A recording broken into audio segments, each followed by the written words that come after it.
आज की वीडियो में मैं आपको बताऊंगी कि सिंस और फ्रॉम का यूज कहाँ किए जाते हैं और साथ ही उसके डिफरेंसेस को भी क्लियर करूंगी, क्योंकि मैं जानती हूँ कि आप भी मेरी तरह कंफ्यूज्ड हो जाते होंगे, जैसे मैं बचपन में हो जाती थी कि कहाँ मैं सिंस का यूज करूँ और कहाँ फ्रॉम का। तो चलो आपके कंफ्यूजन को दूर किए देते हैं। But before then, as usual, I would like to introduce myself. Hello, my name is Subrashmi Goswami and welcome to my channel intimate view point.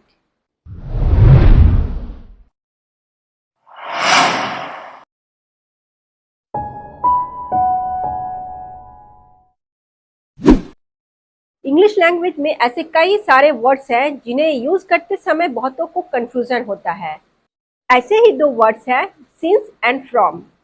इन्हें यूज करने में कंफ्यूजन इसलिए होता है क्योंकि ये दोनों ऑलमोस्ट सेम मीनिंग देते हैं, लेकिन इसके बावजूद ये दोनों इंटरचेंजेबल नहीं हैं, यानी दोनों को एक दूसरे के प्लेस में यूज नहीं किया जा सकता।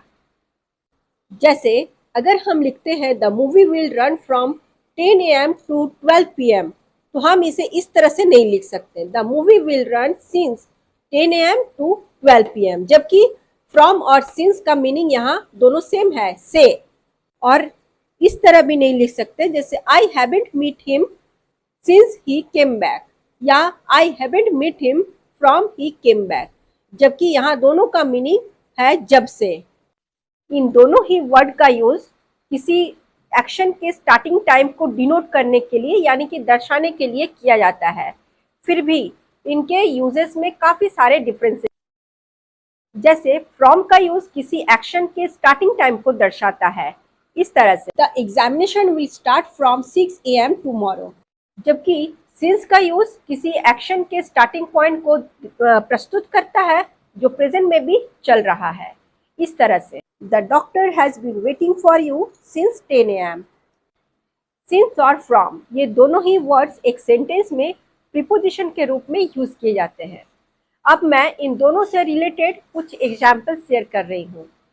फ्रॉम का use, Mister Nikum has served as the principal of a convent school from 2005 to 2010।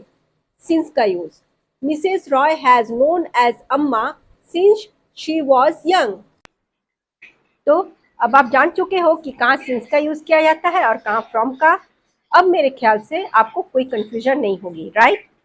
तो फिर let's meet again in the next video. Till then, bye.